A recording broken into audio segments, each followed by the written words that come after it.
বিসমিল্লাহির রহমানির রহিম। আসসালামু আলাইকুম। প্রিয় দর্শক বিন্দুরা, আমরা সবাই চাই জান্নাত লাভ করতে, যেখানে নেই কোনো দুঃখ, কষ্ট, রোগবালাই, মৃত্যু।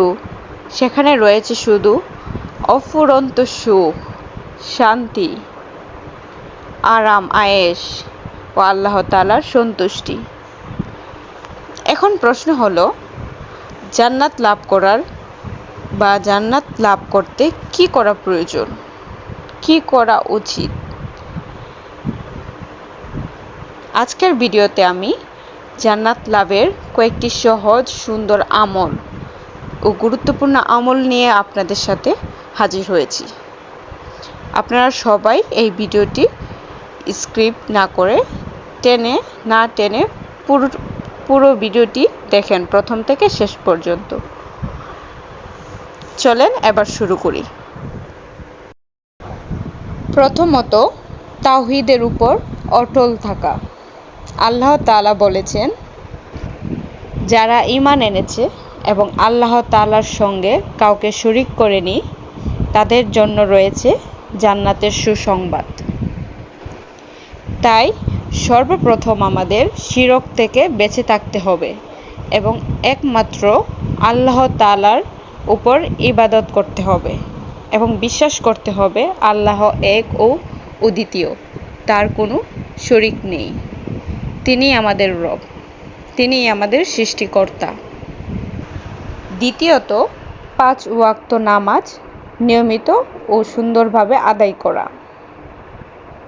রাসূল সাল্লাল্লাহু আলাইহি সাল্লাম বলেছেন, যে ব্যক্তি নিয়মিত 5 ওয়াক্ত নামাজ আদায় করে, তার জন্য রয়েছে জান্নাতের প্রতিশ্রুতি। নামাজ হলো মুমিনের পরিচয় ও জান্নাতের চাবিকাঠি। তাই নামাজকে ছাড়া যাবে না, নামাজ নিয়মিত আদায় করতে হবে। তৃতীয়ত, রমজান মাসে রোজা আদায় করা। রাসূল সাল্লাল্লাহু আলাইহি সাল্লাম বলেছেন, যে ব্যক্তি ঈমানের সাথে রমজানের সবগুলা রোজা সওয়াবের আশায় রাখে, তার অতীতের আগের সকল গুনাহ মাফ করে দেয়া হয়। রোজা মানুষের মধ্যে তাকওয়া বৃদ্ধি করে এবং জান্নাতের পথ এগিয়ে দেয়। চতুর্থত, সর্বদা সত্য কথা বলা এবং সৎ চরিত্র অর্জন করা। সত্যবাদিতা মানুষকে নেকির দিকে নিয়ে যায়, আর নেকি মানুষকে জান্নাতের দিকে নিয়ে যায়। একজন মুসলিমের সত্যবাদিতা ও সৎ চরিত্র জান্নাত লাভের অন্যতম একটি মাপকাঠি বা চাবিকাঠি। পঞ্চমত, মাতা পিতার প্রতি সদ্ব্যবহার করা, মানে ভালো ব্যবহার করা। কুরআন ও হাদিসে বারবার বলা হয়েছে যে পিতামাতার সাথে ভালো ব্যবহার করো এবং তাদের সেবা করো। যারা পিতামাতাকে সেবা করে এবং তাদের সাথে ভালো ব্যবহার করে, তাদের জন্য রয়েছে শান্তিময় জান্নাত। ষষ্ঠত, দান সদকা করা। নিজের সামর্থ্য অনুযায়ী দান করা। দান মানুষের সম্পদ কমায় না, বরং বৃদ্ধি করে। গোপনে দান করা আল্লাহর কাছে বেশি প্রিয়।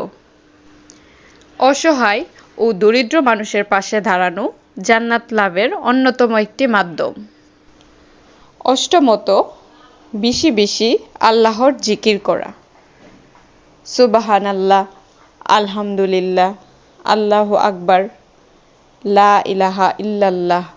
এই জিকিরগুলো নেকির পাল্লা ভারী করে এবং আল্লাহ তাআলার নৈকট্য অর্জনে সাহায্য করে। সপ্তমত, কুরআন তেলাওয়াত করা। কুরআন শুধু পড়ার জন্য নয়, বরং কুরআন অনুযায়ী জীবন বাস্তবায়ন করা। যে ব্যক্তি কুরআনের সাথে সম্পর্ক রাখে, কিয়ামতের দিন সেই কুরআন বা হাসরের ময়দানে সেই কোরআন তার জন্য সুপারিশ হিসেবে দাঁড়ায় ও সুপারিশ করে। নবমত, ক্ষমা করা ও মানুষের প্রতি দয়া দেখানো। রাসূল সাল্লাল্লাহু আলাইহি সাল্লাম ছিলেন দয়ার পথিক। যারা মানুষকে ক্ষমা করে এবং মানুষের প্রতি দয়া দেখায়, আল্লাহ তাআলা তাদেরকে ক্ষমা করে দেন এবং তাদের জন্য দয়া করেন। দশমত, তাওবা ও ইস্তেগফার করা।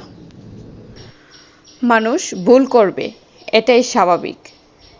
কিন্তু যে মানুষ ভুল করার পর আল্লাহ তাআলার কাছে সেই ভুলের জন্য ক্ষমা চাইবে এবং তাওবা করবে যে পরবর্তীতে সে আর এরকম ভুল করবে না, সেই ব্যক্তিকে আল্লাহ তাআলা মাফ করে দেন। আন্তরিকভাবে তাওবা করা। আন্তরিকভাবে তাওবা করলে আল্লাহ তাআলা তার সমস্ত গুনাহ মাফ করে দেন। তাই বেশি বেশি তাওবা ও ইস্তেগফার করা, তাহলে জান্নাতের পথ সহজ হবে।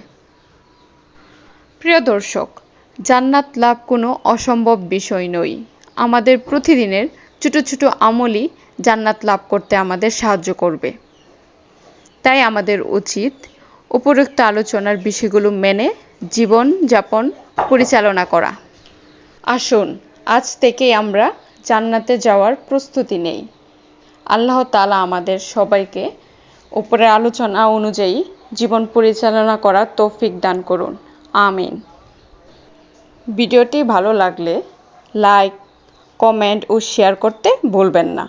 আরও সুন্দর সুন্দর ভালো ভালো ইসলামিক ভিডিও পেতে চ্যানেলটি সাবস্ক্রাইব করে রাখুন। ধন্যবাদ। আসসালামু আলাইকুম।